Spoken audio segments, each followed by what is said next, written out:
Hello दोस्तों, you're most welcome in YouTube channel Abhishek lecture. दोस्तों, आज के हम इस वीडियो में हम पढ़ेंगे डाल्टन के परमाणु सिद्धांत के बारे में सब कुछ। हम इस परमाणु सिद्धांत की महत्वपूर्ण अवधारणाएं यानी मुख्य बिंदु को देखेंगे, साथ ही साथ इस परमाणु सिद्धांत की सीमाएं यानी कमियां को भी देखेंगे। तो दोस्तों, इस वीडियो को लास्ट तक जरूर देखिएगा। तो चलिए बिना आपका टाइम वेस्ट करते हुए अपने आज का ये वीडियो स्टार्ट करते हैं।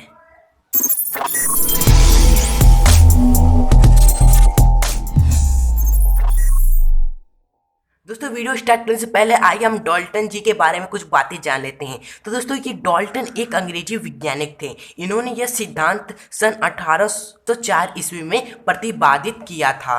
आइए इस सिद्धांत के महत्वपूर्ण बिंदु यानी कि अवधारणाएं निम्नलिखित है। पहला अवधारणाएं है यानी मुख्य बिंदु है इनके सिद्धांत का कि द्रव अति सूक्ष्म कणों से मिलकर बना है, जिन्हें परमाणु कहते हैं। द्रव को दोस्तों अब जल मत समझिएगा, द्रव का अर्थ है पदार्थ।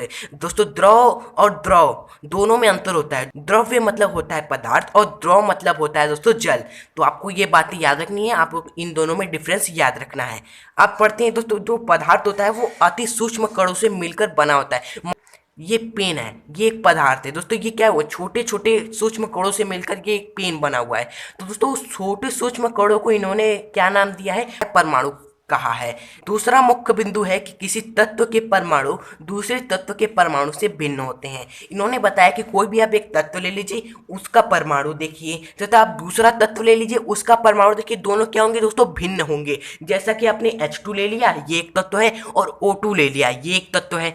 H2 का परमाणु क्या है दोस्तों, H है, तथा O2 का परमाणु क्या है दोस्तों, O है। इन दोनों में अंतर है। कैसे देखिए दोस्तों, H का परमाणु क्रमांक क्या होता है, 1 होता है, लेकिन ऑक्सीजन यानी कि O का परमाणु क्रमांक क्या होता है, 8 होता है। तो दोनों में फर्क है कि नहीं, ये 1 है, कहाँ ये 8 है, दोनों में अंतर है। तो वही उन्होंने बताया कि किसी तत्व के परमाणु दूसरे तत्व के परमाणु से भिन्न होते हैं यानी कि अलग होते हैं। हमने आपको उदाहरण भी दे दिया। तीसरा मुख्य बिंदु है कि किसी तत्व विशेष के सभी परमाणु भौतिक तथा रासायनिक गुणधर्म में समान होते हैं। आइए इस बात को समझते हैं। दोस्तों, डाल्टन जी ने कहा है कि कोई भी एक तत्व है, उसका कोई भी परमाणु आप ले लीजिए, वो भौतिक तथा रासायनिक गुणधर्म में समान होता है। चौथा मुख्य बिंदु है परमाणु अविभाज्य है, अर्थात इन्हें विभाजित नहीं किया जा सकता। अविभाज्य का मतलब होता है जिन्हें विभाजित नहीं किया जा सकता। डाल्टन जी ने बताया कि परमाणु है वो इतना सूक्ष्म है कि आप उसे और भागों में तोड़ ही नहीं सकते। इसलिए उन्होंने बताया कि परमाणु अविभाज्य है, अर्थात जिन्हें विभाजित नहीं किया जा सकता। पांचवा पॉइंट इन्होंने बताया कि परमाणु रासायनिक अभिक्रिया की सूक्ष्मतम इकाई है, या जो भी केमिकल रिएक्शन होता है उसमें जो भी तत्व होते हैं उसका सबसे छोटा यूनिट क्या होता है दोस्तों, परमाणु ही होता है।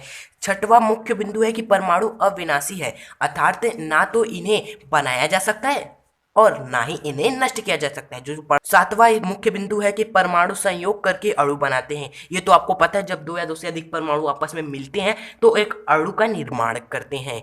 दोस्तों, अब हम पढ़ते हैं डाल्टन के परमाणु सिद्धांत की सीमाएं यानी कि मतलब सीमाएं का मतलब होता है कमियां। इनके परमाणु सिद्धांत में क्या क्या कमियां थी ये हम पढ़ते हैं। उसके पहले कुछ हमने पैराग्राफ लिखा है, इसे जरूर पढ़ें। डाल्टन का परमाणु सिद्धांत रसायन तथा रसायन वैज्ञानिकों के लिए प्रेरणा का स्रोत था। इस सिद्धांत ने द्रव्य यानी पदार्थ के आंतरिक संगठन यानी कि जो भी पदार्थ है वो कैसे उसका आंतरिक संगठन है, कैसे वो पदार्थ बना है, इस बारे में ज्ञान की दिशा में पहला कदम रखा। लेकिन इस सिद्धांत में भी निम्नलिखित सीमाएं यानी कमियां पाई गई। आइए देखते हैं दोस्तों, इतना सब करने के बाद में इनके सिद्धांत में क्या क्या कमियां पाई गई। पहली सीमा है कि ये सिद्धांत गैलुसैक के नियम की व्याख्या करने में समर्थ था। दोस्तों, गैलुसैक नामक एक वैज्ञानिक थे, उन्होंने एक नियम दिया था जिसे गैलुसैक का नियम कहते हैं, और उसी नियम का ये क्या व्याख्या करने में असमर्थ था इनका डाल्टन का सिद्धांत। दूसरी सीमा यानी कमियां है कि यह सिद्धांत से यह स्पष्ट नहीं होता कि क्यों और कैसे परमाणु संयोग कर अणु बनाते हैं। तो डाल्टन के परमाणु सिद्धांत ने ये तो बता दिया कि परमाणु जोड़कर क्या बनाते हैं, अणु बनाते हैं, लेकिन ये नहीं बताया कि परमाणु कैसे संयोग करके अणु बना रहे हैं और क्यों बना रहे हैं। तो ये कमियां निकली। तीसरा कमियां है यानी सीमाएं हैं कि किसी अणु में परमाणुओं को परस्पर बांधने वाले बल की प्रकृति की व्याख्या करने में असमर्थ था। दोस्तों, जब दो परमाणु मिलकर एक अणु का निर्माण कर रहे हैं तो ये आपस में जब जुड़ रहे हैं तो इनके मध्य में जो बल लग रहा है उस बल की प्रकृति का व्याख्या करने में असमर्थ था। तो वो बल कैसा है, उसकी क्या प्रकृति है, इस सब के बारे में इनका परमाणु सिद्धांत नहीं बता सका। ये कमियां हमारी निकली। लास्ट कमियां है फोर्थ कि यह सिद्धांत इस तथ्य की व्याख्या करने में असमर्थ था कि परमाणु स्वतंत्र अवस्था में क्यों नहीं रह सकते तथा अणु स्वतंत्र अवस्था में क्यों रह सकते हैं।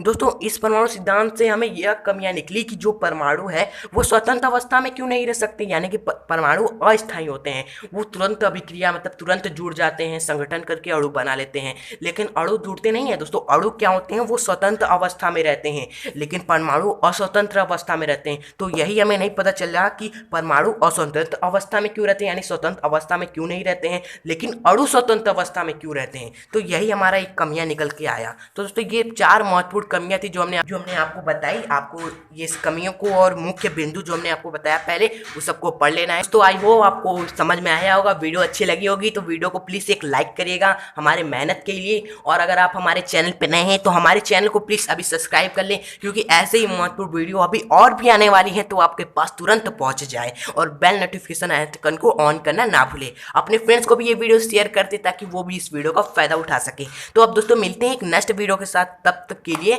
Good bye.